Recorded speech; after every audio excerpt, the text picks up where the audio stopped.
Hello and welcome to the Surgical Spirit Podcast. I'm your host, Dr. Haidar Al-Hakim, the Third Eye Doctor.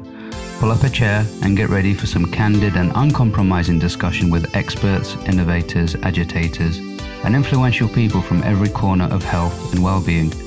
From inside the hospital to at home in the kitchen, we're leaving no stone unturned in our quest to uncover the secrets of healthier, happier, more successful, and less stressful lives. Thank you so much for joining us, and without further ado, let's meet this episode's guest.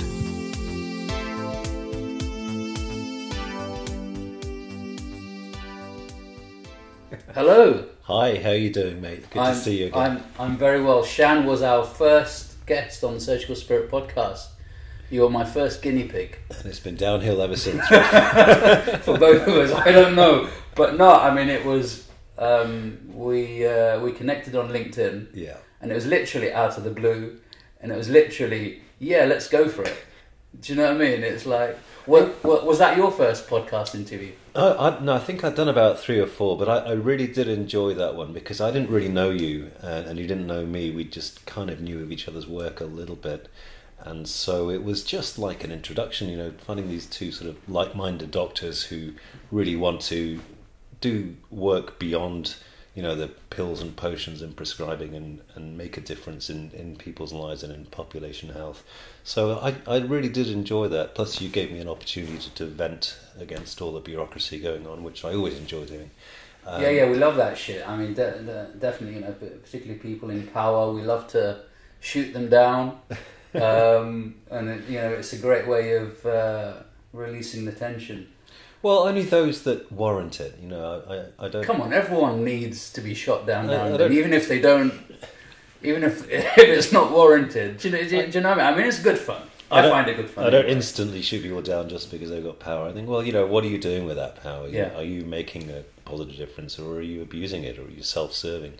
And I think increasingly within healthcare, and dare I say beyond, there are a lot of people who are given very honourable positions of power that unfortunately is not being used for the greater good.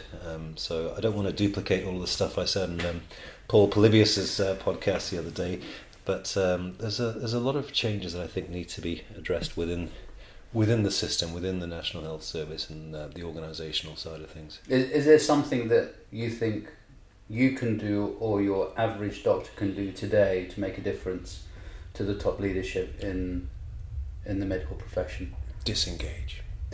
So right. So sort of you know, a kind of civil unrest amongst the ranks. Well, I think there needs to be change, and that change is going to be either top down or it's going to be bottom up. And you like the top down kind of method. Like it. I think we'd all like that, wouldn't we? Where, you know, we have leadership in place that comes in and says, okay, wow, you know, things are unsettled here. Let's do what we can to help take care of you and see what we can do to support your needs better so that you can take care of your patients better. And unfortunately, it doesn't seem to be happening. And so, you know, what's the bottom-up approach? Well, we've seen a lot of protests over the last, certainly over the last decade, and a lot of people expressing their discontent in how we're being treated as doctors. You know, the junior doctor's contract is just one example of the many problems that we've been facing.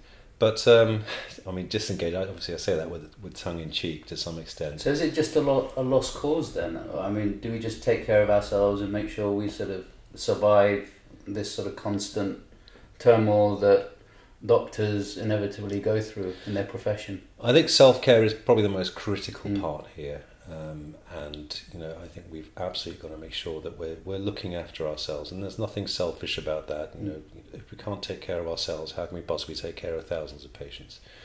In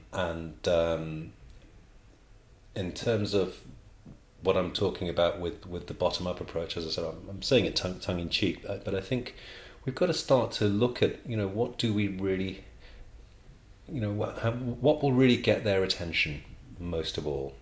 You know, that they're not listening to protests in the streets. Okay, that's fine. What will they listen to? And I think ultimately we'll come back to taking away those things that serve them. Which is what? Where does our money go? How much do we pay the GMC? How much do we pay all these organisations that are supposedly acting in our interests. Right.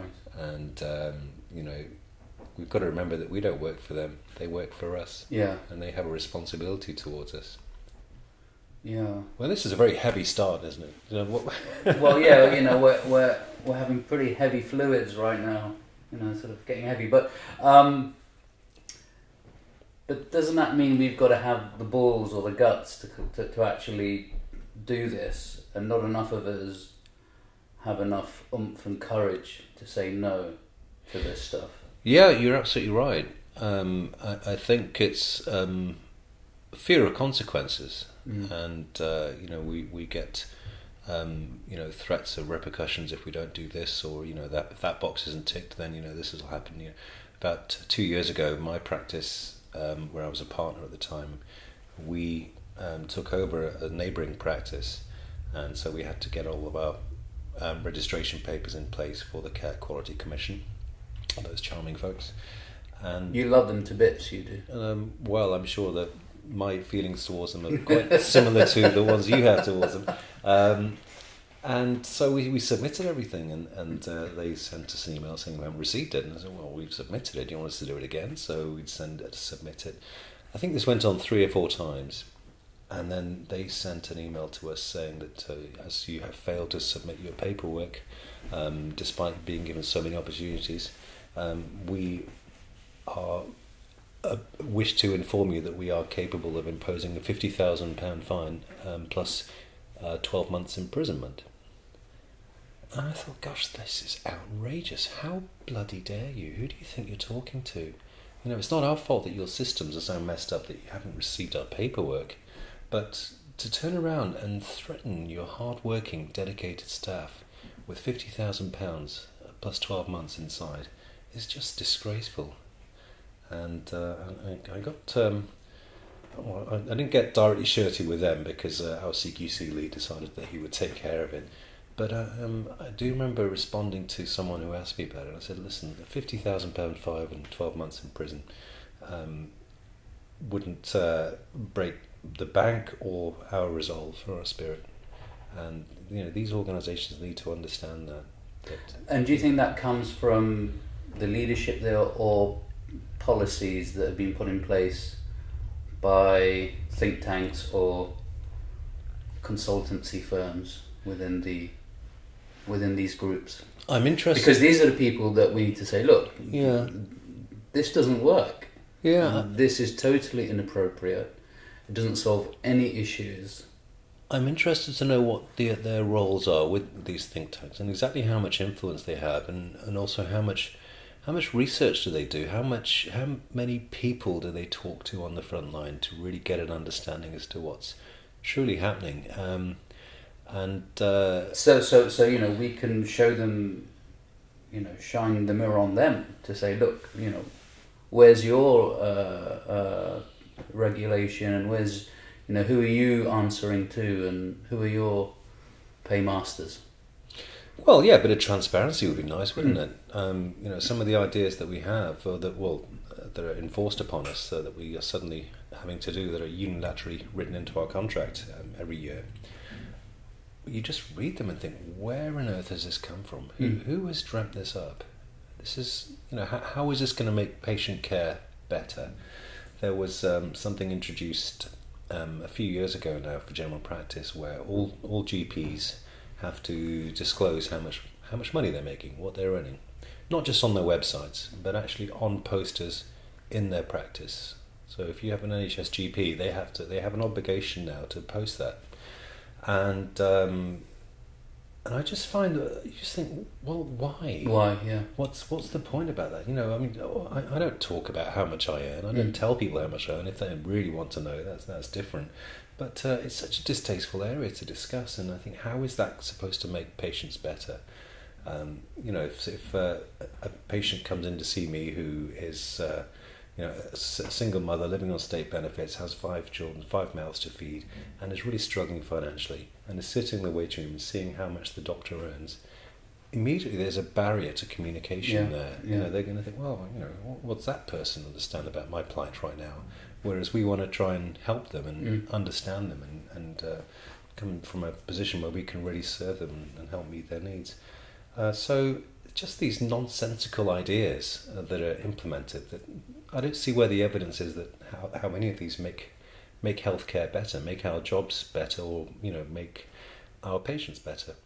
Well, it certainly doesn't make our well-being any better, and it just sort of increases that constant strain on the profession. And the public still love doctors. That's the kind of sentiment that I receive from the general population, and it's as if they're trying to destroy this because the politicians have already destroyed their reputation with the public. It's like, okay, our reputation is destroyed. Let's see who else we can destroy on the way down. And doctors are an easy target. Yeah, there's been a lot of targeted smear campaigns against doctors. I think this started under the Labour government, but it's possible it could have been before that, where doctors were challenged about again how much money they're earning, or how little work they do, and GPs go home at lunchtime, or they play golf all afternoon and things like that. And none of these things are true, I think even now there's some certain newspapers, I don't need to name them, I think you probably already know which ones, really do seem to have it in for doctors as a profession, and I think it's very disappointing. I don't really know why they feel that doctors warrant that kind of vitriol. I mean, we have a problem in Iraq, as in the public in general do not trust the doctors, unfortunately. There is a historical context to that. There is obviously a training problem with it, and also a funding problem. So there are reasons, but the majority of doctors in Iraq are absolutely wonderful and do a thankless job of keeping all these people alive, really, with so few resources and so few not enough doctors or time. And maybe it's a global thing, that they have it in for doctors. I mean, on the sort of professional side of things and on the business side of things, you do meet some interesting individuals who just have a chip on their shoulder when it comes to doctors. And I guess it's sometimes they have bad experiences in hospitals, and sometimes they experience something that's untoward, and then they sort of taint the whole profession that way.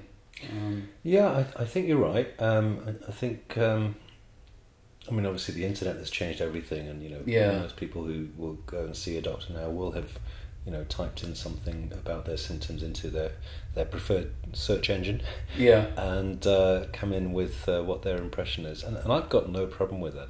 I think that's a good thing, to be honest, because it sort of it allows us as clinicians to actually engage with the patient, and allow us to sort of have that dialogue and say, right, excellent, good, okay, let's look at this paper, and if I didn't know about it, even better. There's something that I'm educated about, and I don't shy away from that. But I think that's a good thing, to be honest, because it just allows that, particularly if you have a transparency with the patient. I agree. I think it is a good thing, and I think it may possibly even save us some consultations. However, I think the problem arises when people just and this doesn't happen often, but I do get one or two cases where people will actually absolutely convince themselves that they have a certain condition, having used, or should I say misused, their search engine findings, or ended up in some uncredited website that isn't really peer reviewed, or doesn't have reliable, consistent, scientifically proven. And then you stand your ground, or what happens? I think it's about connecting and understanding, really, isn't it? Understanding where they're coming from, and how to allay their fears and concerns, and whilst also meeting their expectations.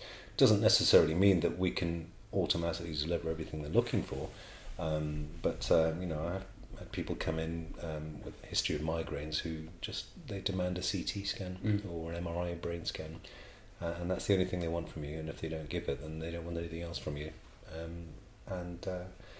And that can be challenging. Yeah. I mean, obviously there are criteria for organising and arranging such investigations, but you've got to make sure that those criteria are being met. And if they're not, then it's a misuse of public funding, ultimately.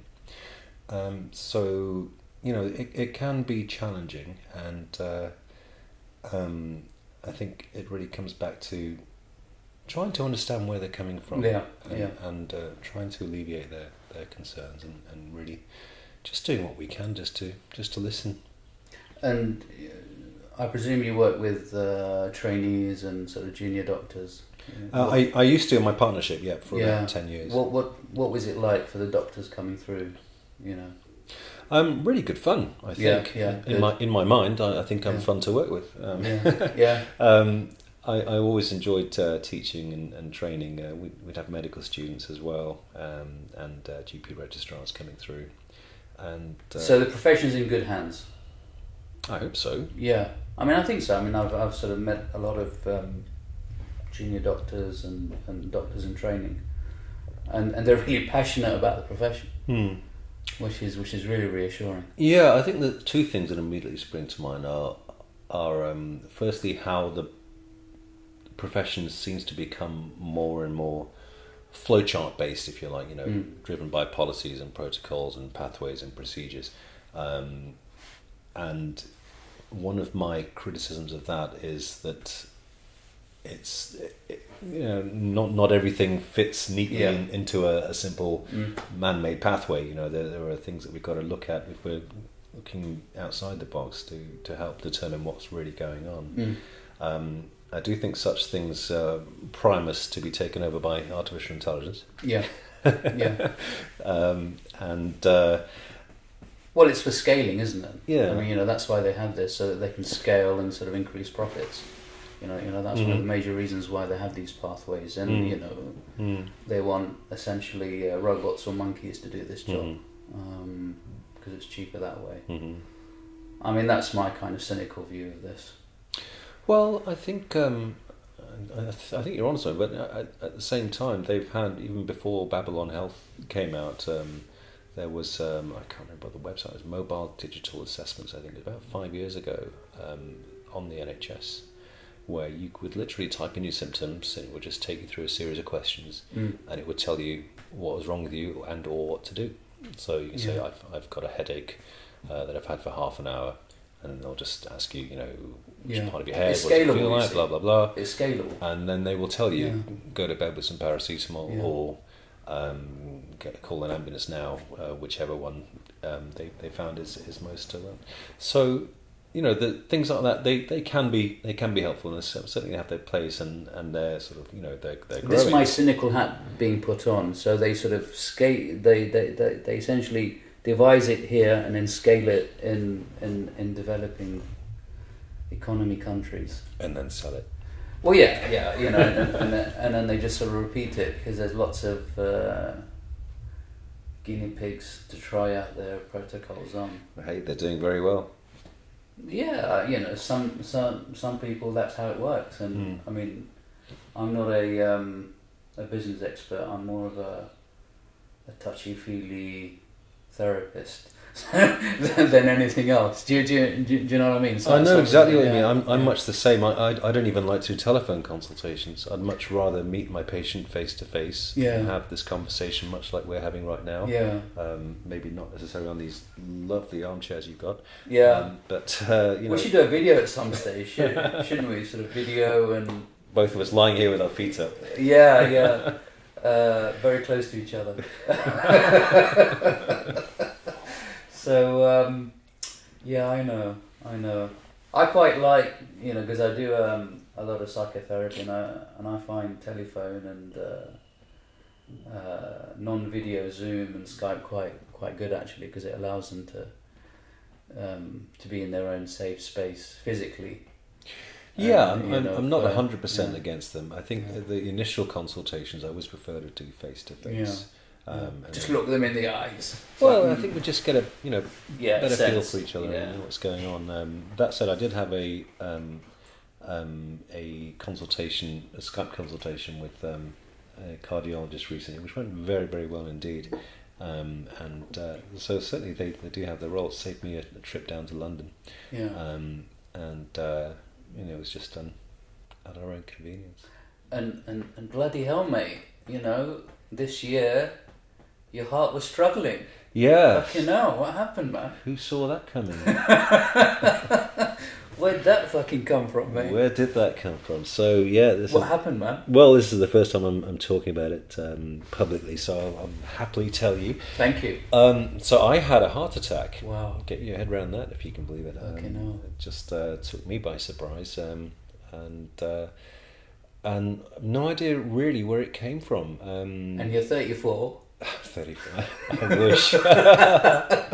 I'm 44. And otherwise fit and well, healthy, active, eating well. I'd been exercising that morning, normal blood pressure, normal weight, not diabetic. Enduring health, mate. Yeah, well, I'm enduring. Here I am. And then I got back from the gym, resting at home. This is on the 9th of August, just relaxing, and suddenly I got this awful chest pain. And I thought, well, yeah, I don't like that. What on earth is that? Tried to ignore it, just went about my day, getting ready for work, and it wouldn't go away, and it got really heavy, really sharp, like upper chest pain in the neck and throat, starting to go down the left shoulder.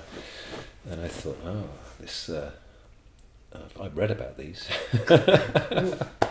How long did it take you to realise that you thought, shit, this is a heart attack that's happening?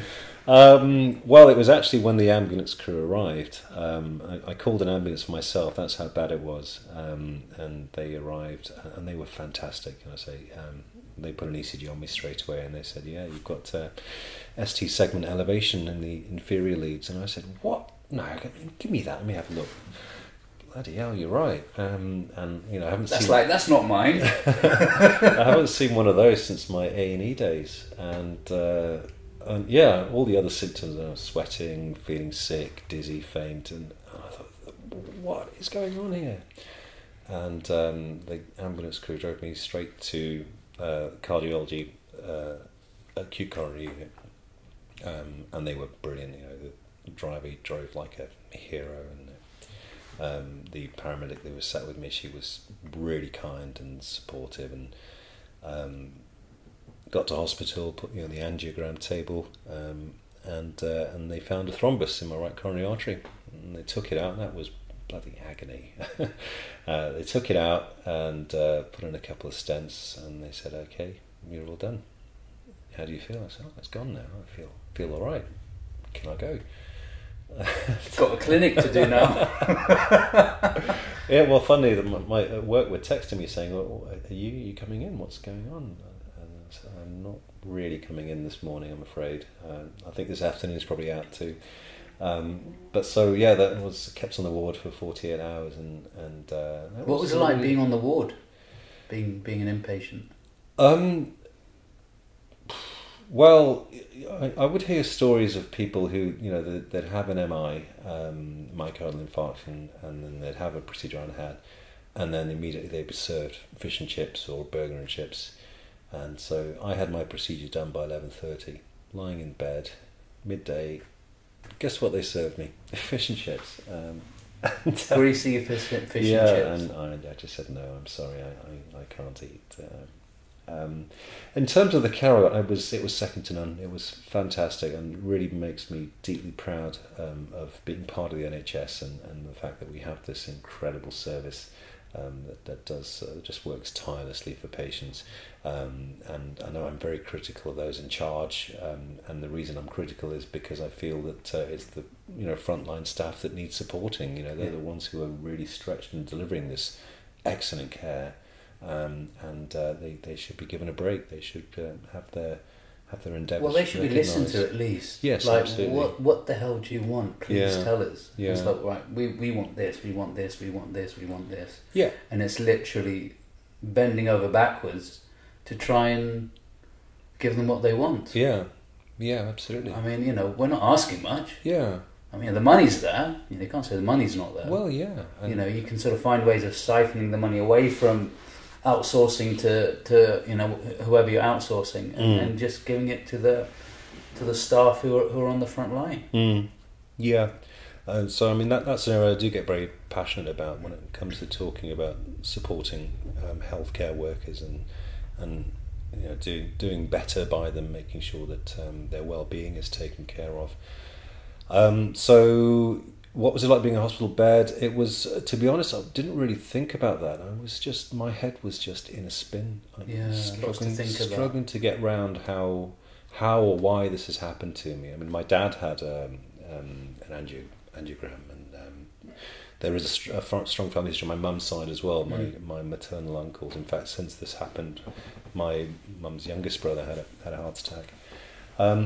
It wasn't until I chatted with our friend Asim Malhotra, and he asked me a question that really stuck with me. He said, in hindsight, over the last 5 years, what have your stress levels been like on a scale of 1 to 10? And I thought, 5 years, 1 to 10, probably a 7 to 8. And then that was the first time I'd really thought about, whether or not I was stressed. Because I always, I don't feel stressed, I'm alright, I'll just keep going, I'm going to keep doing this, and I love my work, I love what I do, I love the people I work with, I love my patients, my clients, it's fantastic, so I'm just going to keep going, and that brings stress with it, inevitably.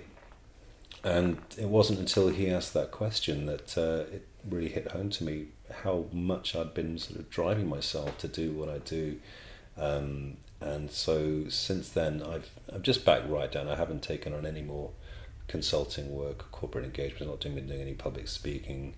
Put the podcast on ice. Actually, I'm going to probably resume that this month because I've missed that. I really do love podcasting. And just minimal clinical work, just a couple of days a week, and just taking it easy, spending time with friends, family, loved ones, you. Well, yes, I'm trying to keep your stress levels super low here. Oh, I'm loving it here. This is a beautiful place. This is, your listeners don't know where we are. This is in Haidar's Knightsbridge Clinic. We're in this wonderful, beautifully lit room on these really comfortable armchairs that have these optional massage buttons. And this is a very stress-free place to be. Yeah, I mean, it's important just to sort of switch off, really. And slow down, as you said. And we're notorious for not slowing down. Yeah, we are.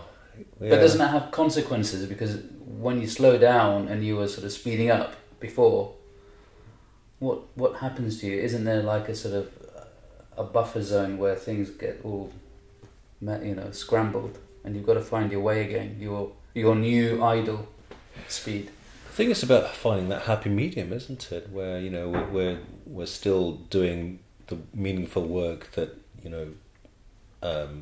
we feel resonates with us, whilst at the same time we're taking care of our own needs, physically and mentally and socially. And one of the things I've always been proud of is having good people around me, really help to look after me, and just been really overwhelmed by some of the kind words of support I've got from everyone I know, including your good self, and it can make all the difference. It really can, to have those good people around you who raise your spirits. Can make a massive difference to our well-being. And how have the family taken it? I think you'd have to ask them. I'm not entirely sure. So my folks came to visit me on the day, and we actually had a really good laugh together, which sounds really peculiar, but my parents are just very, very chilled out, easygoing people nowadays. My wife and my son, well, my wife was in shock. She came, they'd gone down with some of his school friends to Cornwall to go surfing for the week. So they were driving back, and they came straight to the hospital to see me.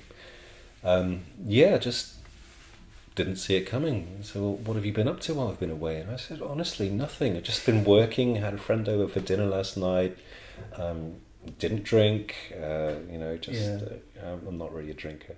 None of the white stuff. None of the racy stuff. Been a good boy. I'm genuinely not done anything. I don't know what happened.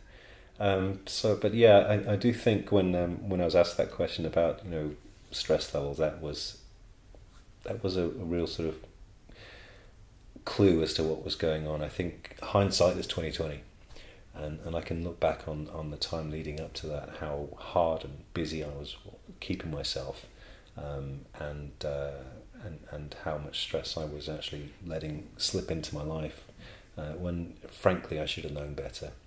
Yeah. Were you hard on yourself? Quite a message. No, I've accepted what I did, and dealt with the consequences, and now it's just really a case of just healing and getting better and taking it easy, and figuring out what I want to do next. Yeah. When I want to resume my consultancy and my coaching, and just taking things as they come. Really. Yeah. Which is a relief, I think. That you don't have to just keep going. You can stop, and it's okay to stop. And in certain circumstances, you have to stop. Otherwise, the consequences are absolutely dire. And so, but the thing is, we don't have to get that far for us to stop. We can actually stop while we're still healthy. Well, it's hard for people like you and me to stop. Yeah. When we're doing these kind of things that we really, really love doing, and really sort of ignite our spirit, if you like. It's difficult to stop. It can be very, very addictive. Yeah. That white powder can be very addictive. Yeah. You just keep going until it pops. I don't know what kind of pharmacy we're in right now. Mate, it's all good, as they say. It's all good. So I guess you have a different outlook to someone that comes to you with a heart condition. Well, yeah. One of the things that I remember when I was in my GP training was, there was a question asked once: should you talk about your own experiences to a patient? And the answer was no, you must never. Yeah. And I love it when someone tells me I should never do something, because then chances are I'll probably try it. Yeah, you'll do a shanitis on them. Yeah, it's like, no, piss off, mate. And so it's 33-year-old lady came in to see me a couple of months ago, and she was really in a very difficult emotional state. She was really struggling, and she was anxious, and she was worried. And I said, "What's going on?" I said, "Well, I can't believe it. I had a heart attack, and I'm 33." And I said, "Oh my gosh, what happened?" And it's a very similar story to mine. It was actually literally the day after I was discharged. Wow. So she went to the same hospital, and so got talking, and she said, I don't know what to do. I don't know how to cope, and I can't get my head around this. What's going on?" And so, and this is probably going to be frowned upon by senior GP trainers around. But I said, "Well, look, you know what? I know what you're going through." Yeah. And I'll tell you why. And I explained to her my situation and everything, and I showed her my little angioplasty scar that they go into the radial artery just there. Wow. And we had matching scars, and she suddenly felt so much calmer as a result, knowing that she was talking to someone who'd been through a similar situation. And I said, "Look, I know it's not easy, and I don't pretend to have all the answers here, but I can tell you things will get better, and let's talk about how we're going to make them better." Wow. And she got quite emotional and gave me a hug at the end, which I kept everything very professional otherwise. And it was, I think, had I not talked about my own personal experience, I don't think she would have been able to really take in what I was saying, or relate to me or anything, things like that. And it was quite a it was a pivotal consultation for you as well. That sort of really raw, real connection with not just the patient but another human being. And that's really powerful, and that's something that I love doing, being in this space where I'm able to have that privilege to connect with another human being really deeply. And I find it very spiritual. That's my kind of spiritual transcendence, where where I can connect with someone during their real pain, particularly if I've been through it. So, you know, I mean, I see a lot of patients here who go through immense emotional pain, and it's I know I've been through it, a lot of emotional pain. It's therapeutic for me. I mean, you know, one of my ethoses is that during the consultation, you're actually healing yourself and finding your own ways of therapy.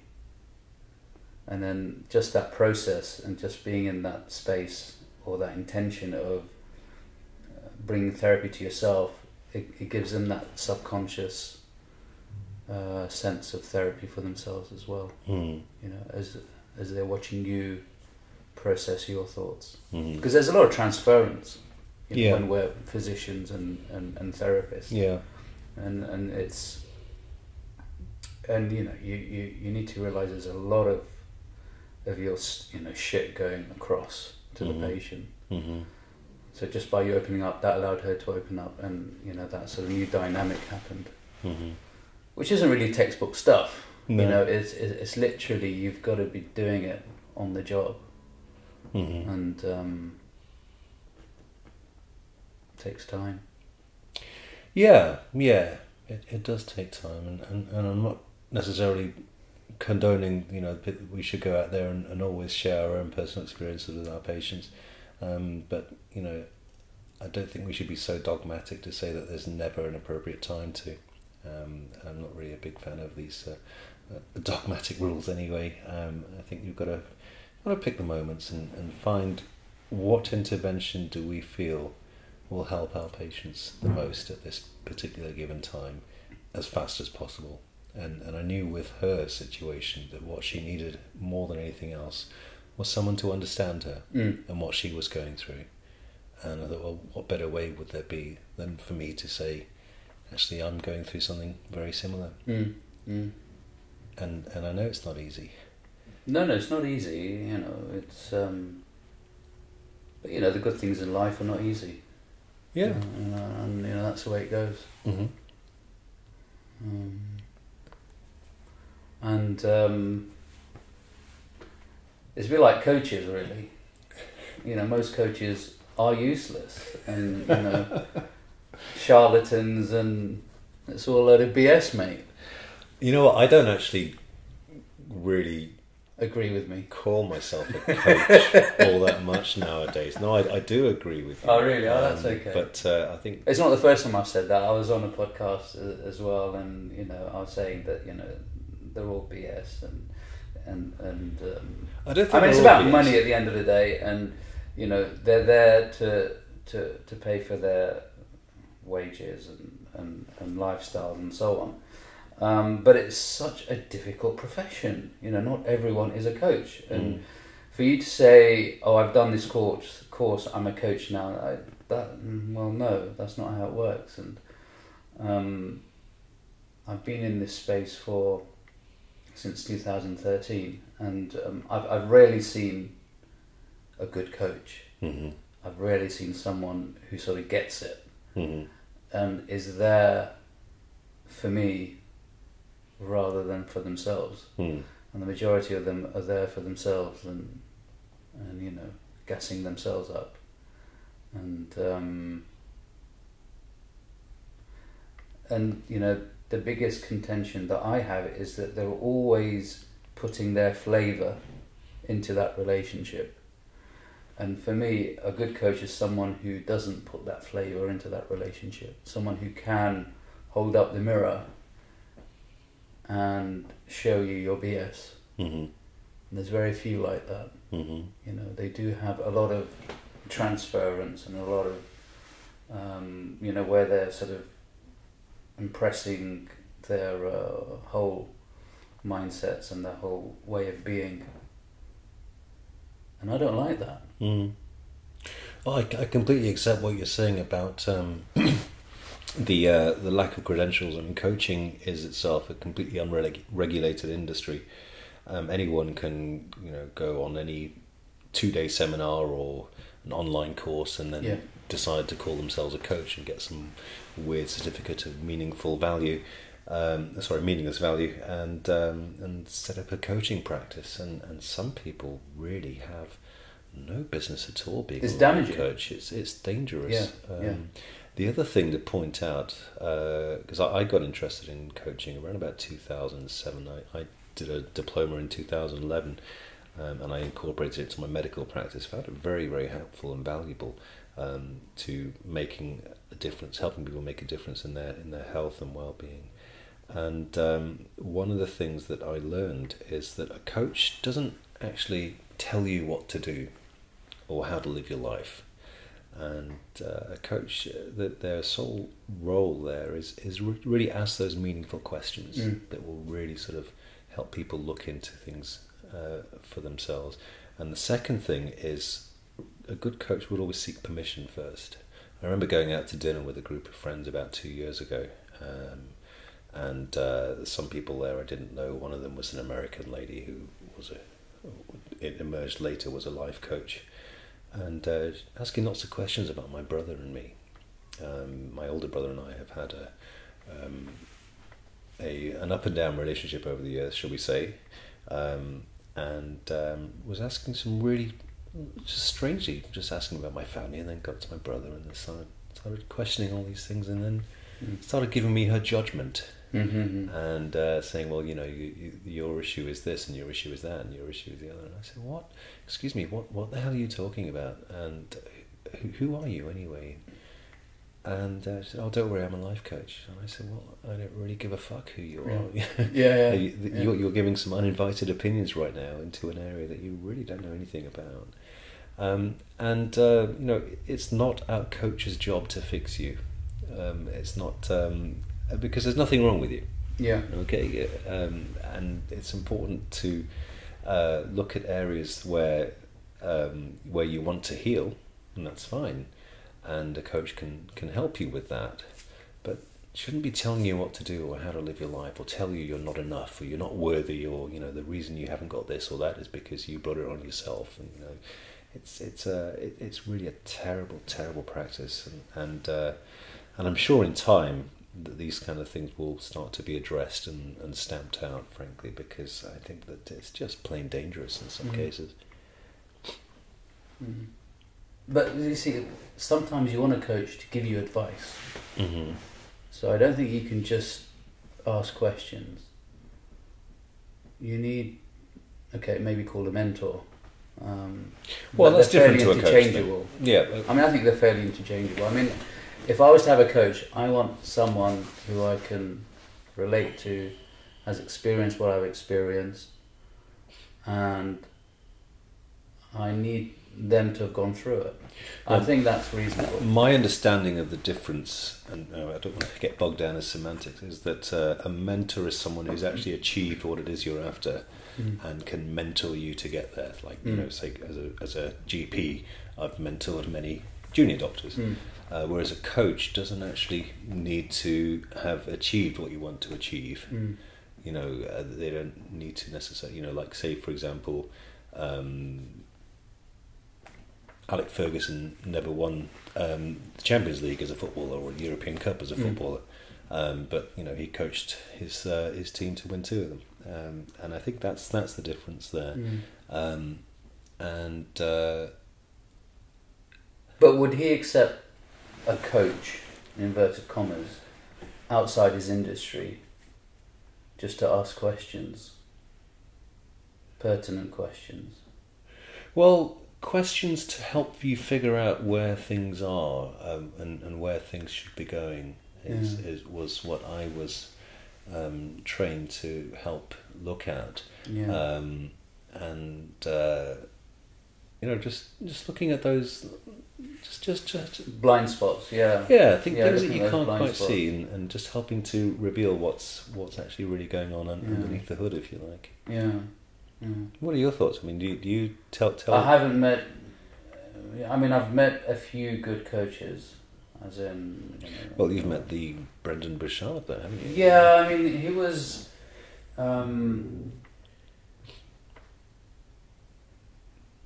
But I was in a dark place at the time, Mm-hmm. and I think it didn't take much to sort of find my way. Maybe, I don't know. Maybe that was his magic. Maybe it was sort of the simplicity of things that helped me out of my funk.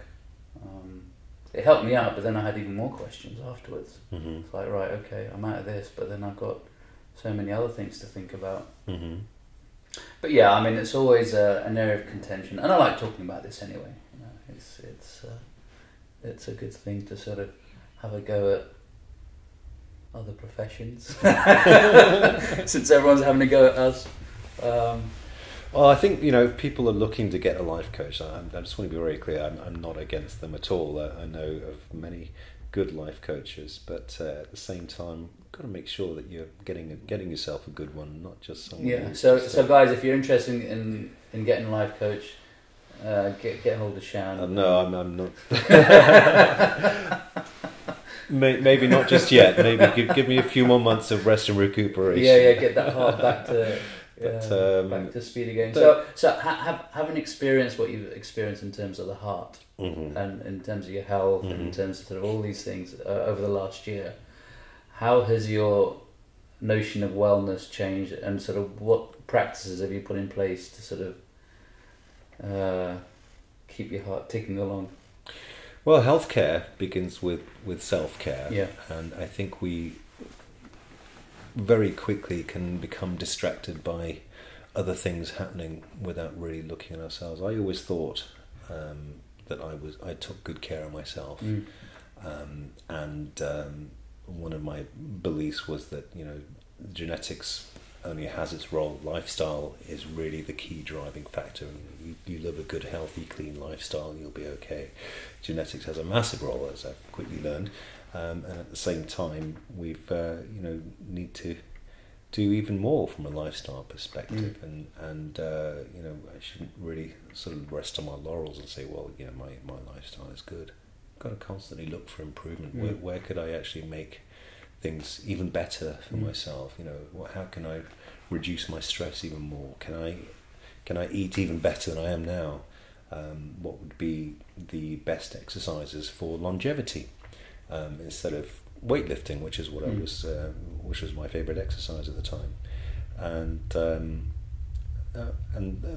I think the big thing that I noticed when on discharge, and I was told when I left that I was to literally do more or less nothing for 4 weeks, which is an alien concept to me, was how much I slowed down deliberately and consciously.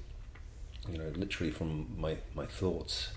To the pace I walked at, to all of my movements, and as I did that, I started just noticing things around me. Sort of noticing, the colour of the walls, or the smell of freshly cut grass, or the birds in the sky, and I just really started becoming more sort of consciously aware of a lot of that. These things that we have around us that kind of take for granted, and it felt really centering, and I think they were probably the main things that I really changed, and I felt a lot better for it. So it was like a sort of metaphysical shift rather than a physical shift, and that sort of allowed you to improve your physical aspects as well. Metaphysical from the physical. Yeah. I think the physical drove it, that I was consciously slowing down deliberately. And as a result, just feeling a lot better in myself. Yeah. I think maybe over the years I hadn't really been self-reflective enough. I haven't really sort of paused and said, hang on, wait a second. What am I saying yes to right now that I should be saying no to? And interestingly, since then, my default answer used to be yes. And now it tends to be more no. Until someone can really sell it to me, and I think that has had quite a big difference in terms of how I feel. Yeah. Well, Shan, it's been a great pleasure having you here, and thank you so much for opening up for a very personal experience for you, and I think this will only make you stronger. Going through this. and allowing you to sort of discuss your experience and experience your experience as well at the same time. Well, that's what everyone keeps telling me. That it'll make me stronger. But I know I'm feeling good, and it's always great to see you and come down and hang out with you. And I'm looking forward to lunch shortly. Happy to get you back on our show again sometime, because that was mate, don't cut me out, mate. You know, if I say the C word, let me say the C word. You really, fuck's sake. You really did let rip there, and I was just thinking of you, and I thought, what if the GMC are listening to this? You know, well, what do you want me to do? I mean, you know, it's not as if. I mean, it's not like I bleeped you or anything. It's not as if I don't swear in front of my patients anyway. Do you? Yeah, of course I do. Mate, I'm not a celebrity enough for them to get all shirty. I think once I become a celebrity, they will, run these back and think, Dr. Al-Hakim, please, what is this? What is that? Say, it's a bit of banter, a bit of shit, that kind of stuff. We'll get you back on the show. Let's just. I was on the radio recently, and that was great fun. I did slip a bit. I did say the word piss take, and then I realised. Yeah, and I was like, no. Did you really? No. But that was great fun. That was great. We were very serious on that show, though, because it was live. Well, you kept asking serious questions. And, I tried to weasel out of the seriousness, but then you brought me back into... So what's the next one? Like, mate, let's just have a good... What should I have asked you? I don't know. But, I guess it's you've got certain listeners and, you've got to entertain. I'm still trying to figure out the demographic of that crowd, to be honest. We're going to be resuming that soon, hopefully with you. We'll yes, see. Don't worry, guys, it won't be X-rated because my hands are tied. Live radio broadcasting rules, but no, it was really cool. You can't swear on sort of live radio. You know what? They've never actually told me that I can't swear. I've always assumed that I can't swear. So maybe I can push the boat. You could, yeah. I'm not really a big swearer myself. I never used to be. Until when? Until I think. Until we started podcasting. Well, I think until I swore in front of my family. I think I swore in front of my mum. I had like a nervous breakdown, rant, emotional meltdown, and I just went off on one. Everyone was shocked, but no one said don't swear. Well, actually they did say don't swear, but it just felt so great. Sort of that sort of cathartic release of energy. I felt absolutely great, but the rest thought I was a nutter. Luckily, they didn't call the mental health services and said, this guy's psychotic, come and get him. No, I think after that you probably felt a lot better. And I felt really well, and then I thought, do you know what, this is pretty good. And I think it was from my, when I did those videos for the GP group on Facebook, and I got sort of opposing...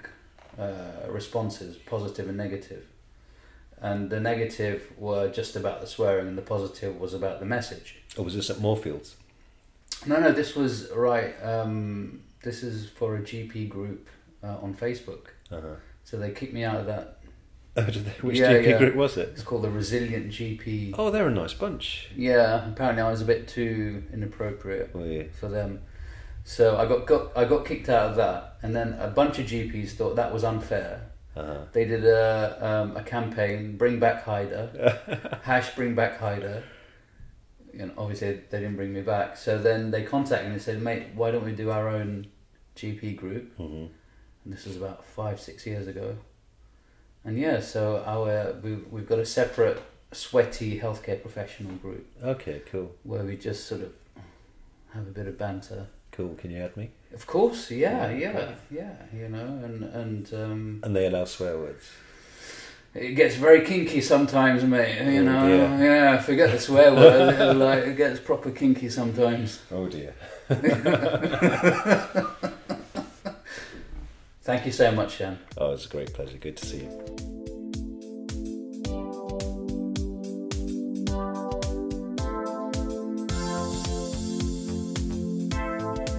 Thanks for listening to this instalment of the Surgical Spirit podcast. For all the latest in the world of surgical spirit, don't forget to follow on Twitter at The Third Eye Doc and catch me on Facebook at the page The Third Eye Doctor. You can visit the website at www.thethirdeyedoctor.co.uk for more information on the work that I do. And please send us feedback and questions and suggestions for the podcast. It's always a pleasure to hear from you. I've been Dr. Haidar Al-Hakim, and I'll see you next time.